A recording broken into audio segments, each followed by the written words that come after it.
आज हम जानते हैं कि वायरस जो ये फैल रहा है कोविड-19, इसकी अभी तक मेडिसिन्स क्यों नहीं बन पाई हैं, या फिर इतना क्यों हो रहा है कि कंपनियां दावा कर रही हैं हम बना रहे हैं हम बना रहे हैं, लेकिन कोई सक्सेसफुल नहीं हो पा रहा है।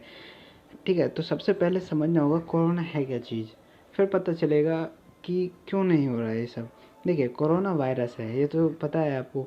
एक्चुअली में वायरस बैक्टीरिया दोनों अलग अलग चीज़ें हैं। वायरस अलग होते हैं, बैक्टीरिया अलग होते हैं। देखो इसकी स्ट्रक्चर देखो। पहली बात तो कोरोना, इसको अपन नॉर्मली कहते हैं। इसकी जो स्पीसीज है वो है इंसर्टिसैडिस। इंसर्टिसैडिस। और इसका जो उपजाति कहें अपन, हाँ, सब सब स्पीसीज वो होती है ऑर्थो कोरोना विरेनी। ठीक है, तो ये इसकी उपजाति है। फैमिली कोरोना विरेडी होती है इसकी। तो इसका एक्चुअली में जाति इसकी अलग है, कोरोना अपन वैसे ही कहते हैं। ठीक है, तो इसकी स्ट्रक्चर देखें तो 3 पार्ट्स हैं। लिपिड बाइलेयर यानी लिपिड की द्विपरत। ठीक है, ग्लाइकोप्रोटीन्स एंड न्यूक्लियोकैप्सिड। ठीक है, तो सबसे पहले क्या होता है, ये ब्लैक ब्लैक देख रहे हो, यह है लिपिड बाइलेयर।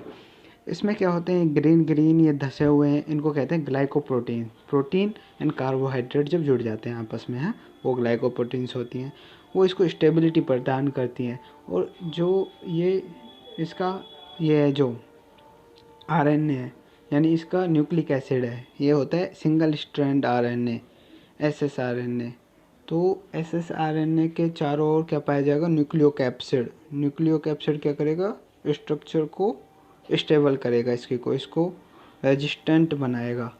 हाँ, और इन्वेलप कह देते हैं इन तीनों को मिलाकर अपन। ये इसकी स्ट्रक्चर है। नॉन इसका जो वो है साइज 120 नैनोमीटर के आसपास होता है। हाँ, और ये जो वायरसेस होते हैं लिविंग और नॉन लिविंग दोनों होते हैं एक तरीके के। लिविंग मतलब सजीव, नॉन लिविंग मतलब निर्जीव। क्या होता है कि ये ह्यूमन या फिर होस्ट पोषी कहें, ह्यूमन वायर, ये कोरोना तो वैसे कोरोना मैमल्स स्तनधारी और बर्ड्स दोनों में हो सकता है। बर्ड्स में भी हो सकता है, मैमल्स जिनसे फैला है, चमगादड़ जैसे मैमल है उससे फैला है। ठीक है, तो वायरस इज लिविंग और नॉन लिविंग, ह्यूमन के बाद नॉन लिविंग होगा। वायरस कुछ अलग ही है, ये चीज़ हाई लेवल की चीज़ें हैं। सबसे पुराने, सबसे पहले पृथ्वी पर ओरिजिन इनका ही हुआ है वायरसेस का।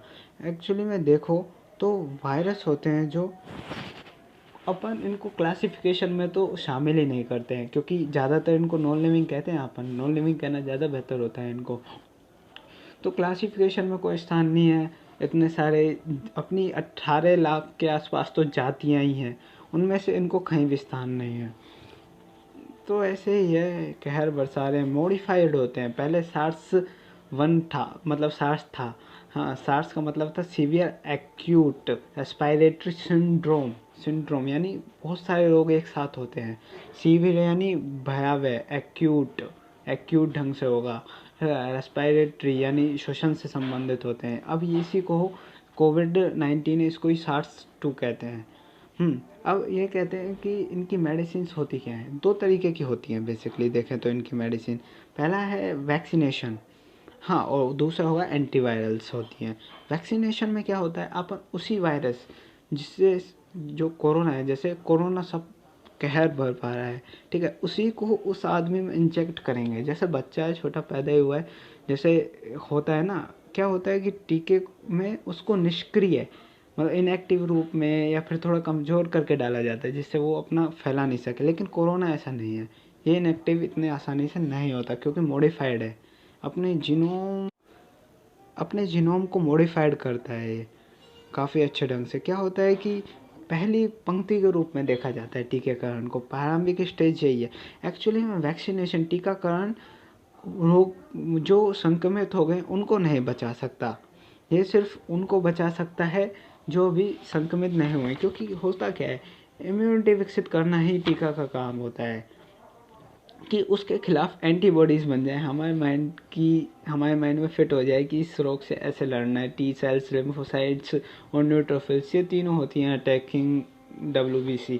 ये तीनों ही इनके लिए रेजिस्टेंट हो जाती हैं और उनको काफ़ी अच्छे से इलाज कर देती हैं।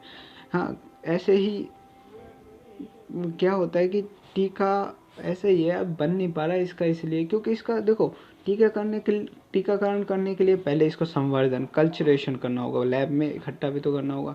लेकिन ये जो इसका जो संवर्धन यानी कल्चर है वो सिर्फ ह्यूमन के जो ट्रैकियल यानी श्वसन से संबंधित भाग है वहीं पर ही हो सकता है कोरोना का।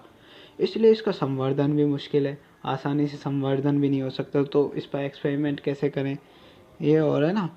और ये अपनी जो कोरोना है वैसे देखें तो ये अपनी जो सीलियल एपिथेलियल सेल्स होती है ना नेजोफेरिंग्स में, उनको संक्रमित करता है, डैमेज करता है, जिससे अपने कोल्ड के सिम्टम्स अपन को दिखते हैं, यही करता है। अपन को क्या है इससे पहले रजिस्टेंट होना पड़ेगा, तो इसलिए वैक्सीनेशन अभी तक पॉसिबल नहीं हुई, क्योंकि इसकी स्ट्रक्चर भी थोड़ी मॉडिफाइड हो गई है और ये थोड़ा सा एक्स्ट्रा स्टेबिलिटी गेन कर चुका है। इसलिए अब देखो, अब कुछ वायरस तो ठीक है, लेकिन आपको एक्स्ट्रा इन्फॉर्मेशन के रूप में बताऊं तो इन्फ्लुएंजा और HIV के जो वायरस होते हैं ना वो इतने खतरनाक वायरस है कि अपनी स्ट्रक्चर को हर साल चेंज करते हैं, तो हर साल नए वैक्सीन्स बनाए जाते हैं इनके।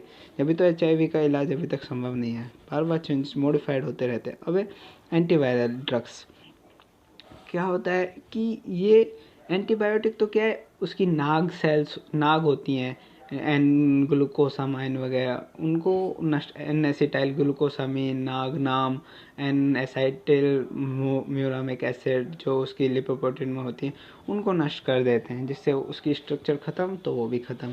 लेकिन एक्चुअली में जो एंटीवायरल्स होते हैं इसको नष्ट नहीं करते, इसके विकास को रोक देते हैं, इसको डेवलपमेंट को स्टॉप कर देते हैं वहीं की वहीं।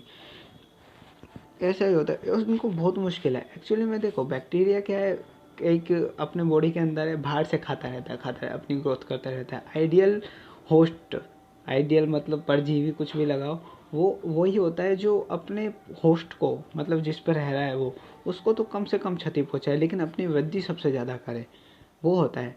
लेकिन क्या होता है वायरस होते हैं जो ये क्या होते हैं सेल्स के जीनोम से अटैच होंगे, अटैच होकर मल्टीपल बहुत सारी कॉपियाँ बनवाएंगे अपने जीनोम की। हाँ RNA होता है ये भी, और ज़्यादातर सभी वायरस RNA प्रकृति के ही होते हैं, वो भी सिंगल स्ट्रैंड एक रज्जु की।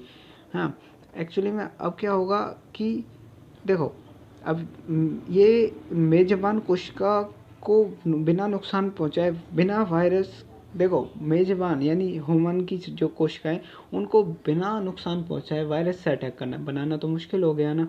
और बहुत कम एंटीवायरल अभी तक बन चुकी हैं अपने यहाँ पर। न्यूक्लियोकैप्सिड बहुत मजबूत चीज़ है और इसको सबसे पहले तो इसको अपन मारने की कोशिश करते हैं कि इसको हटा दिया तो वायरस ही ख़त्म हो जाएगा। हाँ जो नेचुरल एंटीवायरल भी पाई जाती हैं कई जगह, नेचुरल एंटीवायरल जैसे नीलगिरी ऑस्ट्रेलियाई चाय के पेड़ द्वारा उत्पादित किए जाते हैं। हाँ नेचुरल एंटीवायरल कहते हैं उनको। ये क्या है, लिपिड बाइलेयर और इन्वेलप हो गया जो झिल्ली प्रोटीन न्यूक्लियोकैप्सिड, ये वायरस की रक्षा करते हैं। जो उसके तीनों लेयर्स बताए ना मैंने, वही तो उसको स्ट्रॉन्गनेस देते हैं। और यह जब मेजबान कोशिका के बाहर होता है, क्योंकि मेजबान कोशिका के बाहर ही होते हैं तीनों, जब अंदर जाता है जब तो उसका RNA ही जाता है सिर्फ और सिर्फ। अब देखो अब रिजल्ट कि भाई क्यों नहीं हो पाई मेडिसिन अभी तक अवेलेबल। कोरोना सिर्फ ह्यूमन रेस्पिरेटरी रिंग्स मैंने बता दिया, इनमें ही वो हो सकता है सिर्फ कल्चरेशन इसका। उसको रोकने के लिए सबसे बेस्ट वही है इम्यूनिटी बिल्ड करना, पावर टू मच कर लेना। एक्चुअली में होता क्या है कि देखो तो आप जो होते हैं अमेरिका के रिसर्च में सामने आया है कि भारत जापान इनमें कम होगा कोरोना। क्यों होगा, क्योंकि इधर BCG और पोलियो वगैरह के वैक्सीनेशन चलते हैं बचपन से, जिससे क्या इम्यूनिटी विकसित हो चुकी है काफ़ी हद तक, तो इसलिए इनको आसानी से नहीं होता है। इसलिए ही कहते हैं कि इससे बचना है तो इम्यूनिटी बरकरार रखो और सेफ्टी रखो थोड़ी, ऐसे ही हो सकता है यार, इससे प्रोटेक्शन है जो, नहीं तो वायरसेस तो ऐसे ही होते हैं खतरनाक। Thank you for watching.